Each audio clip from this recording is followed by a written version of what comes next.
Department ये सब कहने के लिए होता है, फिर सदन में आप लोगों को क्यों चुना गया है? उनमें महिलाएं गायब हुई हैं 2019 से लेकर 23 तक के बीच में, उन महिलाओं के साथ क्या हुआ होगा? सरकार इस पे जांच क्यों नहीं बैठवा रही है? क्या सच है क्या झूठ है? बिहार में बच्चा चोर गिरोह की क्या सच्चाई है, इस पर सरकार के दो विभाग आपस में ही उलझते दिख रहे हैं। एक तरफ पुलिस मुख्यालय का कहना है कि यह महज अफवाह है, जबकि पटना के डीपीओ ने एक पत्र निकालकर प्राथमिक और आंगनबाड़ी केंद्र के बच्चों की सुरक्षा सुनिश्चित करने की बात कही है।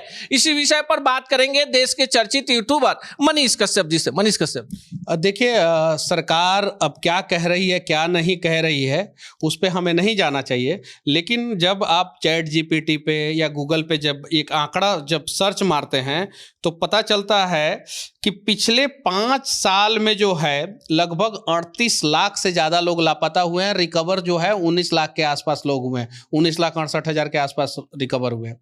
ये सरकारी आंकड़ा है, एनसीआरबी का डेटा है 2019 से 23 तक का। ये जब नेट पे जाके सर्च मारते हैं तो सरकार इस पे तो सदन में डिस्कस करती नहीं है, तो लोगों को जो है एग्जैक्ट डेटा नहीं पता चल पाता है।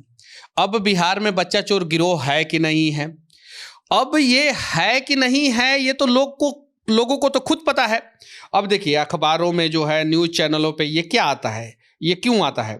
ये एक बच्चे की कीमत 2 लाख, बच्चा चोर गैंग का पर्दाफाश, पुलिस ने 6 माह। ये देखिए 6 सितंबर 2025 का न्यूज है, ईटीवी भारत का। यह मेरा बेटा है, धनबाद में दिन दहाड़े मां की गोद से बच्चा छीनने की कोशिश, संदिग्ध गिरफ्तार। खतरे में नवजात बच्चे, महिला अस्पताल में फिर सक्रिय हुए जमानत पर छूटे बच्चा चोर गिरोह। यहाँ पे देखिए बिहार में सक्रिय हुए यूपी और राजस्थान के चोर गिरोह, यहाँ पे देखिए। उसके बाद से जो है बच्चों की तस्करी करने वाले अंतर्राज्यीय नेटवर्क का खुलासा, चोरी किए गए 12 बच्चे बरामद। पटना में घूम रहा बच्चा चोर गैंग, पीएमसीएच में दिन दहाड़े नवजात की चोरी, 5 मतलब कि 2 दिन पहले की ये खबर है, ठीक है। सावधान, पटना में घूम रहा बच्चा चोर गैंग, अकेले ना छोड़े नन्हे मुन्ने बच्चे, आदेश जारी। ये देखिए, ये सारे वेरीफाइड सोर्स का मैं न्यूज बता रहा हूँ। अपना बताएंगे आप, अपना बताएंगे तो ये लोग जो है कुछ भी कर देंगे, इसलिए हम न्यूज बता रहे हैं। उसके बाद से दैनिक भास्कर, सेविका और सहायिका आंगनबाड़ी में बच्चों को सुरक्षित घर पहुंचाए, ये नोटिफिकेशन जारी हुआ है। क्यों जारी हुआ है? क्योंकि मानव तस्कर गैंग जो है वो एक्टिव हो गए हैं और अलग अलग उम्र के लोगों का अलग अलग इस्तेमाल करते हैं। ये लोग महिलाओं का अलग इस्तेमाल करते हैं, पुरुषों का अलग इस्तेमाल करते हैं, बच्चों का अलग इस्तेमाल करते हैं। अब जैसे 5 साल से ऊपर के बच्चे, 5 साल से 7 साल के बच्चे अगर इन लोगों ने चोरी किया तो उसे जो है कुछ दिन तक रखेंगे अपने पास और उसको जो है नशा का एडिक्टेड बना देंगे और उसके बाद से जो है उसको जो है चौक चौराहे पे भीख मांगने के लिए छोड़ देंगे। अगर मान लीजिए किसी हॉस्पिटल से बच्चा चोरी हुआ तो हॉस्पिटल से बच्चा चोरी होने का मतलब है कि उसको जो है आराम से ये लोग 10 लाख रुपए में बेच देते हैं। जो चोरी करता है उसको 2 ही लाख रुपया मिलता है। अब हॉस्पिटल से चोरी किया, नवजात बच्चा है और जिस दंपति को जो है बच्चा नहीं हो रहा है वो गोद ले लेते हैं, वो इंडिया में गोद ले लेते हैं, इंडिया से बाहर गोद ले लेते हैं। बाहर वाले आते हैं वो 1 साल के भी बच्चों को गोद लेके चले जाते हैं, 2 साल के, 3 साल के, जब तक बच्चा जो है होश नहीं संभाला है तब तक के बच्चों को गोद में लेके चले जाते हैं। भारत में जो अमीर लोग हैं उन्हें अगर बच्चा चाहिए और उनका बच्चा नहीं हो रहा है, लोग ताने मार रहे हैं, तो वो लोग चुपचाप जो है 6-7 महीना के लिए बाहर जाते हैं, कहीं जाते हैं और उसके बाद से जो है वहां से जो है इस गिरोह से संपर्क करके जो है बच्चा जो है अडॉप्ट कर लेते हैं। इस प्रकार की बातें इंटरनेट पे अवेलेबल है, मैं फिर से कह देना चाहता हूं, और लोग ऐसा कह रहे हैं। सरकार इस पे जांच क्यों नहीं बैठवा रही है? क्या सच है क्या झूठ है? अगर एक बच्ची का रेप होता है, एक बच्ची का, तो पूरा देश में उबाल आ जाता है, ठीक है।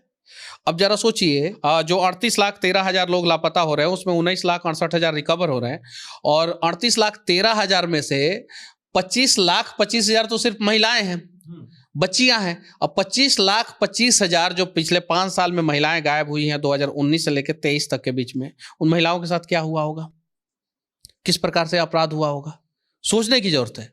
अब ये आंकड़ा सही है कि गलत है, सरकार खुद ही बता दे ना, सरकार सामने आए और बता दे आंकड़ा सही है कि गलत है। चलिए, आंकड़ा सही है गलत है। मनीष जी, बिहार पर आते हैं, क्योंकि मामला बिहार में थोड़ा सा वो की स्थिति है। मढ़ौरा में एक महिला पकड़ी जाती है मधेपुरा की, और ये एकदम रिकॉर्ड में है, छपरा पुलिस के पास है, उसके वेबसाइट पर है, और बच्चा बरामद होता है। महिला को मढ़ौरा लाया जाता है, पीएमसीएच से बच्चा गायब होता है और बच्चा बरामद हो जाता है। फिर पुलिस कह रही है कि बच्चा चोरी नहीं होता। अब पता नहीं कैसे कह रही है कि बच्चा चोरी नहीं होता है। लाज बचाने के लिए यहाँ पे लड़कियां जब गायब हो जाती है तो हम लोगों को फोन आता है कि भैया बेटी गायब हो गई है, एफआईआर नहीं लिया जा रहा है। अब क्या करें भैया, कहाँ से एफआईआर लिया जाएगा?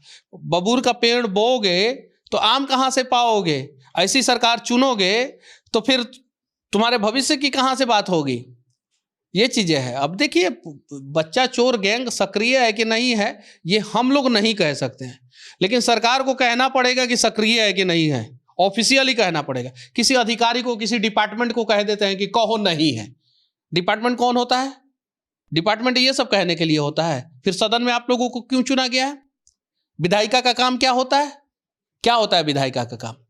ये मिनिस्टर का काम है ऑफिशियली स्टेटमेंट दे। देखिए, अगर कोई डिपार्टमेंट स्टेटमेंट देता है, जैसे पुलिस डिपार्टमेंट दे दिया स्टेटमेंट कि नहीं चोर गैंग गिरोह एक्टिव नहीं है, तो फिर वो सारी चीजें जो है हाई कोर्ट में जो है उनका स्टेटमेंट को जो है ऑन रिकॉर्ड करके जो है उस पर जो है रीट फाइल नहीं हो सकता है। लेकिन मिनिस्ट्री से अगर स्टेटमेंट आ गया तो उसके ऊपर रीट फाइल हो सकता है कि मिनिस्ट्री ने कहा है कि नहीं है, जबकि जो है यहाँ पे गैंग एक्टिव है। इसीलिए मंत्री मंत्रालय से नहीं कह के, मंत्रालय की कुर्सी पे बैठ के, वहां के सचिव से ऑफिशियली लेटर नहीं जारी करा के जो है डिपार्टमेंट से लेटर जारी कराते हैं। अब डिपार्टमेंट कौन सा? Police department. 2 लेटर एक ही दिन जारी होता है। एक स्टेटमेंट आता है डिस्ट्रिक्ट प्लानिंग कमीशन का, डीपीओ का स्टेटमेंट आता है कि आप जो है बच्चों को सुरक्षित रखें। देखिए कितना ये लोग आपस में ही उलझाते हैं जनता को। एक अधिकारी कहता है बच्चों को सुरक्षित रखें, आंगनबाड़ी प्राथमिक स्कूल में जो है बच्चों को जो है घर तक छोड़े, ये सारी चीजें। एक दूसरा कहता है बच्चा चोर गैंग गिरोह एक्टिव ही नहीं है। कौन सही है, कौन झूठ है? अगर पुलिस डिपार्टमेंट सही है तो ये जो डीपीओ जो है स्टेटमेंट जो जारी किए हैं, जो इनके ऊपर कार्रवाई हो जाए। तो बच्चा चोरी की घटनाएं घट रही है बिहार में, और सबसे ज्यादा घटनाएं वर्तमान समय में जो है बिहार, उत्तर प्रदेश, झारखंड के एरिया में घट रहा है। क्योंकि देखिए, अगर कोई गरीब है जो एक साल में जो है 50,000, 1 लाख रुपया, 1.5 लाख रुपया कमा रहा है एक साल में, यानी उसका इनकम हुआ 5,000 से लेके जो है 10,000 रुपया महीना। अगर उसके घर पे कोई बच्चा चोरी हो गया तो वो जाके थाने में जाएगा, थाने में वाला 2 बार हरका दिया बस, उसके बाद से जो है वो अपने मन ढूंढेगा, मिले तो मिले, नहीं मिले तो नहीं मिले। लेकिन अगर कहीं तमिलनाडु से बच्चा चोरी हुआ, कहीं अगर शिक्षित राज्य से, पैसे वाले लोगों के यहाँ से बच्चा चोरी हुआ, तो फिर जो है उस पर तो पुलिस को कार्रवाई करना पड़ेगा, क्योंकि वो अपने बच्चे को पाने के लिए 5-7 लाख, 10 लाख रुपया खर्चा करने में नहीं कोताएगा। और जब 10 लाख रुपया खर्चा करने में नहीं कोताएगा, पुलिस एफआईआर रजिस्टर नहीं करेगी, तो 2 लाख रुपया खर्चा करके जो है वो चीज़ों को जो है सोशल मीडिया पर जो है वायरल भी करा सकता है। लेकिन मनीष जी, इसमें एक और बड़ा मानवीय पक्ष ये है, बिहार पुलिस का कहना है, जो बयान कल आया है, हमने भी उस बयान को देखा है, आपने भी देखा है, कि अफवाह जिस तरह से सोशल मीडिया पर फैलाया जा रहा है, इसमें फेरी वाले, भीख मांगने वाले और मानसिक रूप से विक्षिप्त लोग जो हैं भीड़ का शिकार हो सकते हैं। हाँ, ये गलत है। मैं क्लियर कह देना चाहता हूं कि अगर आपको शक हो कि कोई बच्चा चोरी कर रहा है तो आप उसे पकड़े, वीडियो बनाएं, डायल 112 को कॉल करें। डायल 112 को मैंने 5-6 बार कॉल किया है और हर बार जो है डायल 112 15 मिनट से कम समय में पहुंच गया है। आप वीडियो बनाइए, आप डायल 112 को कॉल कीजिए और आप उस आदमी को जो है डायल 112 को सौंप दीजिए। बाकी वो डिसाइड करेंगे कि क्या करना है क्या नहीं, लेकिन आप वीडियो बना लीजिएगा तो डायल 112 को भी जो है काम करना पड़ेगा। थाने वाले को कॉल कर दीजिए, थाना का काम है। आप लोग अगर पकड़ के किसी को मारिएगा, पीटिएगा, तो फिर जो है अच्छा मुद्दा भी दब जाता है। पता है ना तमिलनाडु प्रकरण क्या हुआ था वहाँ पे मजदूरों के साथ, लेकिन उसके बाद से जो है किस प्रकार से जो है उसको जो है दबाया गया, गलत तरीके से दबा दिया गया उस प्रकरण को। किस प्रकार से मुद्दा तो मैंने उठाया था जब मैं जेल में था, तो भी जो है अलग अलग जगहों से डेड बॉडी आई थी मजदूरों की। अभी जो है और भी बहुत सारे जगहों पे उसके बाद से जो है आई डेड बॉडी, मारने पीटने की घटनाएं आई। तो ये चीजें है। तो अगर बच्चा चोरी हो रहा है और 100 बच्चा चोरी हो रहा है, जिसमें से 99 बच्चा चोर बच जा रहे हैं, एक बच्चा चोर को पकड़ के अगर आप मार दे रहे हैं, पीट दे रहे हैं, उसके साथ गलत कर रहे हैं, तो यानी कहने का मतलब है कि आप 99 लोगों को इंसाफ दिलाने के पक्ष में नहीं है, क्योंकि जो है फिर जो है कहा जाएगा कि मॉब लिंचिंग हो रहा है, मॉब लिंचिंग हो रहा है। वो चोरी करने के नियत से भी अगर आया है और चोरी नहीं किया और तब आप पकड़ के जो है उसका मॉब लिंचिंग कर रहे हैं, तो समझिए कि जो है आप गलत कर रहे हैं।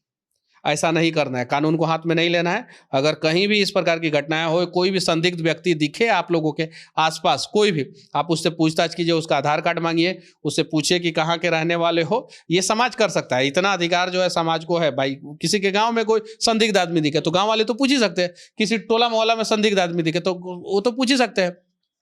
तो पूछ लीजिए, और अगर आपको शक हो तो डायल 112 को कॉल कर दीजिए या लोकल थाने को कॉल कर दीजिए। चलिए आखिरी सवाल, जिस तरह से भय का माहौल बिहार में बना हुआ है, लोग बच्चों को घरों से बाहर खेलने नहीं जाने दे रहे हैं, और जिस तरह से एक डर का माहौल है, हर तरफ से वीडियो भी आ रहा है, अब पुलिस करे कि वीडियो डालिएगा तो आप पर FIR हो जाएगा। देखिए, पुलिस क्या कह रही है क्या नहीं कह रही है उससे मतलब नहीं है, सरकार क्या कर रही है और बिहार में क्या हो रहा है इससे मतलब है। और बच्चा चोरी की तो घटनाएं घट रही है, लोग तो परेशान हैं। हाँ, आप अपने बच्चों को जो है, आप अपने बच्चों पे ख्याल रखिए, सिर्फ और सिर्फ चोरी होने के डर से नहीं। आप उसे जो है किसी पार्क में खेलने भेज रहे हैं तो भी दिक्कत है, क्योंकि पार्क के बगल में जो है नाला खुला हुआ है, नाला में गिर गया तो मर जाएगा। अभी नौबतपुर में एक घटना घटा।